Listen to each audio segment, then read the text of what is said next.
शारदीय नवरात्र का आज तीसरा दिन है। तीसरे दिन मां चंद्रघंटा की पूजा की जाती है। मंदिरों में भक्तों की भीड़ उमड़ रही है। मंदिरों में माता रानी के जयकारे गूंज रहे हैं और मिर्जापुर के विंध्यवासिनी धाम में भक्तों का सैलाब उमड़ा है। तो शारदीय नवरात्र का आज तीसरा दिन है।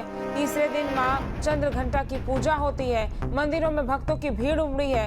मंदिरों में माता रानी के जयकारे गूंज रहे हैं। मिर्जापुर के विंध्यवासिनी धाम में भक्तों का सैलाब उमड़ा है और आज शारदीय नवरात्र का तीसरा दिन है। तीसरे दिन मां दुर्गा के तीसरे स्वरूप मां चंद्रघंटा की पूजा होती है। धार्मिक मान्यताओं के अनुसार मां चंद्रघंटा को राक्षसों का वध करने वाला कहा जाता है। मां चंद्रघंटा के मस्तक पर घंटे के आकार का अर्धचंद्र है, जिसके कारण मां को चंद्रघंटा कहा जाता है।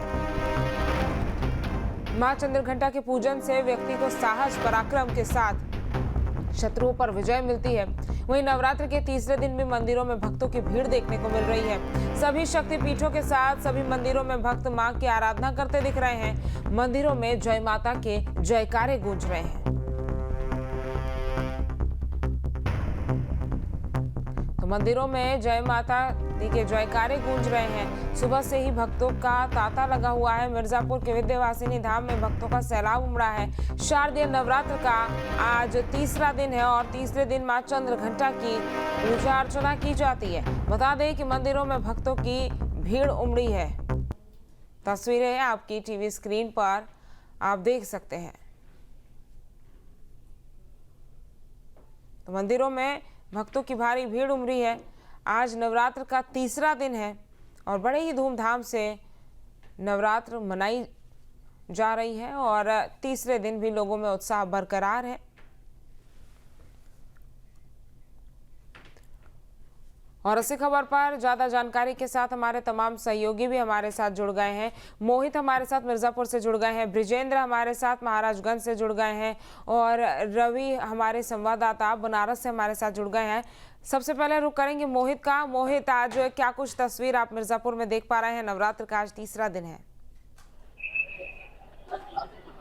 आज नवरात्रि का तीसरा दिन है और मां चंद्रघंटा की का दर्शन हो रहा है और दूर दूर से लाइन के प्रारंभ माता रानी के नाम में धरती पर पहुंच रहे हैं और आशीर्वाद प्राप्त कर रहे हैं। आपको बता दें कि प्रथम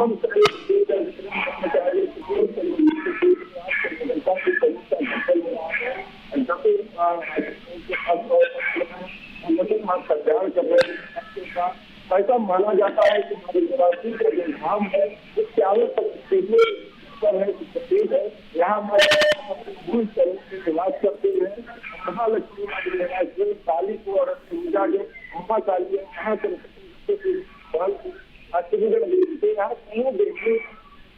दर्शन होता है और अपने भक्तों का कल्याण करती है। इन्हें चलता एक बहुत बड़ा महत्व है माँ विंध्यवासिनी धाम का। यह क्षेत्रों का बहुत बड़ा महत्व है। ब्रह्मांड से तो माँ विंध्यवासिनी देवी का दर्शन करने के बाद लोग गंगा स्नान करते हैं। गंगा स्नान करने के बाद फिर से माता देवी का स्पर्श करके और एक पैदल ही 14 किलोमीटर की यात्रा जो त्रिकोण यात्रा कहते हैं उसको पूरा करते हैं और माँ जगदम्बा सभी का कल्याण करती है। माँ विंध्यवासिनी उत्तर भारत का गंगा किनारे में सबसे प्रमुख स्थल है। तो माँ विंध्यवासिनी के धाम में सीधे माँ विंध्यवासिनी धाम में दर्शन कर आशीर्वाद का जा रहे हैं। जी, हमारे साथ ब्रिजेंद्र भी जुड़े हुए हैं। एक बार ब्रिजेंद्र का रुख करेंगे। ब्रिजेंद्र, महाराजगंज से क्या कुछ तस्वीरें सुबह से आपको देखने को मिल रही है? जी बिल्कुल, बता दें कि आज जो है नवरात्र का तीसरा दिन है। मां चंद्रघंटा के रूप में आज पूजा आराधना किया जा रहा है, नवरात्र मनाने का प्रयास किया जा रहा है। भक्त सुबह से ही मंदिर में पहुंच रहे हैं और अपनी हाजिरी लगा रहे हैं। अभी हम जहां मौजूद हैं ये माता बरेलिया का दिव्य दरबार है। अभी 6 बज के कुछ मिनट पर ही यहाँ पे माता का आरती होगा और उसके लिए भक्त जो है यहाँ पे आ रहे हैं और अभी भव्य आरती में भी शामिल होंगे। कुछ भक्तजन हैं उनकी बात करने का प्रयास करेंगे। कितने सालों से आप यहाँ आती हैं और क्या विशेष महत्व है माता के दरबार? तो आज सभी को जय माता की और मेरी पैदाइशी यहीं की है और हम बचपन से यहाँ आते जाते हैं। और इस मंदिर का मान्यता ये है कि यहाँ आप जो भी मांगेंगे और वो सचमुच पूरा होता है। और ये बहुत ही विख्यात सिर्फ नौतनवा में सिर्फ नहीं, पूरे ही देश में, जैसे राजस्थान हुआ, नेपाल हुआ, वहाँ से भी बहुत दूर दूर से लोग आते हैं और आज तो नवरात्र का तीसरा दिन है। यहाँ आरती होगा और माँ कन्हैया की आरती में सभी लोग शामिल होंगे। और सबसे अच्छी बात तो ये है कि यहाँ मान्यता है इस मंदिर में, ये बहुत पुरानी मतलब मंदिर है, शायद हम लोग को पता नहीं है। हमारे माँ बाबूजी के तरफ से मुझे बताया जाता था कि ये बहुत प्राचीन काल से ये मंदिर है। ये बिल्कुल बता दें कि ये जो मंदिर है ये बहुत ही पुराना मंदिर है। बताया जाता है कि जब पांडव अज्ञातवास में थे उस समय जो है वो यहाँ आए हुए थे और माता का पूजा अर्चना किए थे। माता हाथी पर सवार होकर आई थी और उसके बाद जो है यहाँ पर जो भी भक्त हैं अगर कुछ अपनी मान्यता मानते हैं माता से कि माता मेरी ये मुराद पूरी हो जाएगी तो हम हाथी चढ़ाएंगे। तो आपको दिखाएं तस्वीरों के माध्यम से कि यहाँ पे लोग हाथी चढ़ाते हैं, भेंट करते हैं। ये पीतल की आरतियां जो है यहाँ पे आप देख सकते हैं कि यहाँ पे लोग जो श्रद्धालु हैं, भक्त हैं, अपनी जो मनोकामना है पूर्ण होने के बाद यहाँ पे स्थापित कराते हैं। तो ये कहा जा सकता है कि ये जो मंदिर है यहाँ पे तमाम लोग आते हैं। पड़ोसी राष्ट्र नेपाल यहाँ से नजदीक है। ज्यादातर जो नेपाली नागरिक होते हैं, नेपाली भक्त होते हैं, श्रद्धालु होते हैं, वो भी यहाँ पे माता के दरबार में अपनी हाजिरी लगाने के लिए आते हैं। बिल्कुल, वाराणसी से हमारे साथ रवि भी हमारे साथ बने हुए हैं। रवि, बनारस में किस तरह का माहौल है, क्या देख पा रहे हैं आप सुबह से? देखिए, अगर बनारस की बात की जाए तो बनारस आस्था का शहर है। अगर बात की जाए तो यहाँ पर आस्था पर तमाम देश विदेश से लोग आकर दर्शन पूजन करते हैं।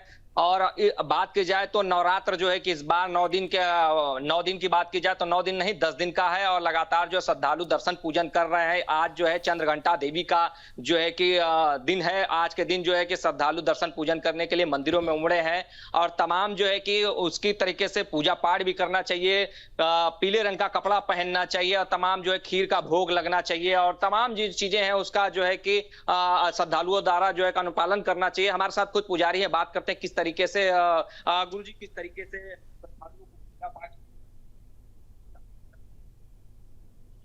नित्य नैमित्तिक पूजन है माता का।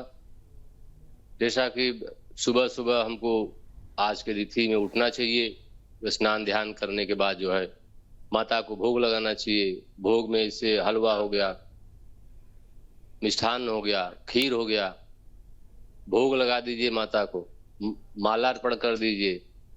मालार्पण कर दीजिए, उसके बाद जो आरती पूजा कर दीजिए, आरती पूजा कर दीजिए। फिर जो है माता से विनती नमन प्रार्थना करिए कि हे माता, आज हम जो भी हैं आपकी श्रद्धा से, आपके आशीर्वाद से, जैसे भी हैं आपके बच्चे हैं, आप हमको जो है आशीर्वाद दीजिए। हम अपने सारे समाज का देखभाल कर सके, उनकी बात की जाए जिस तरीके से इस बार नवरात्र 9 दिन के बजाय 10 दिन है, तो ऐसा पहली बार देखा जा रहा है कि 10 दिन है, तो कैसा किन श्रद्धालु किस तरीके का फायदा मिलेगा? ये 10 दिन का नवरात्र किस तरीके से देखा जा रहा है? तिथियां हैं बढ़ती रहती हैं, गुजरती रहती हैं। इस बार जो है चौथ का वृद्धि हुआ है, इसलिए जो है 10 दिन का नवरात्रि पड़ गया है। और उसमें तो हम जितने अधिक से अधिक पूजा पाठ जितने मन लगाएंगे उतने माता हमको आशीर्वाद देंगी और हम फलेंगे फूलेंगे। जी, बात की जाए जिस तरीके से बनारस में देखा जा रहा है तमाम मंदिरों में तमाम जो है कि चाहे शिव जी का मंदिर हो, चाहे दुर्गा मंदिर हो, तमाम मंदिर है, सब जगह भीड़ देखने को मिल रही है। तो श्रद्धालु किस तरीके के वस्त्र पहनकर पूजा पाठ करना चाहिए, किस तरीके से उनको जो है कि भगवान के जो है कि बताया गया कि चंद्रघंटा देवी नमय का जो है कि जाप भी करना चाहिए। माता का तो रंग जो है विशेष करके लाल ही होता है और वस्त्र भी हमको लाल ही पहनना चाहिए। लाल वस्त्र पहनकर हम पूजा करते हैं तो माता को विशेष। बिल्कुल, आप तीनों को हमारे साथ जुड़ने के लिए और तमाम जानकारी हम तक साझा करने के लिए बहुत बहुत शुक्रिया। जहां भक्ति है हर शब्द में, कथाओं में छुपे हैं दिव्य रहस्य और ज्योतिष देता है जीवन को दिशा। धर्म से जुड़ी हर बातों को जानने के लिए हमारे चैनल स्तुति को सब्सक्राइब करें। चैनल पर जाने के लिए इस लिंक पर क्लिक करें।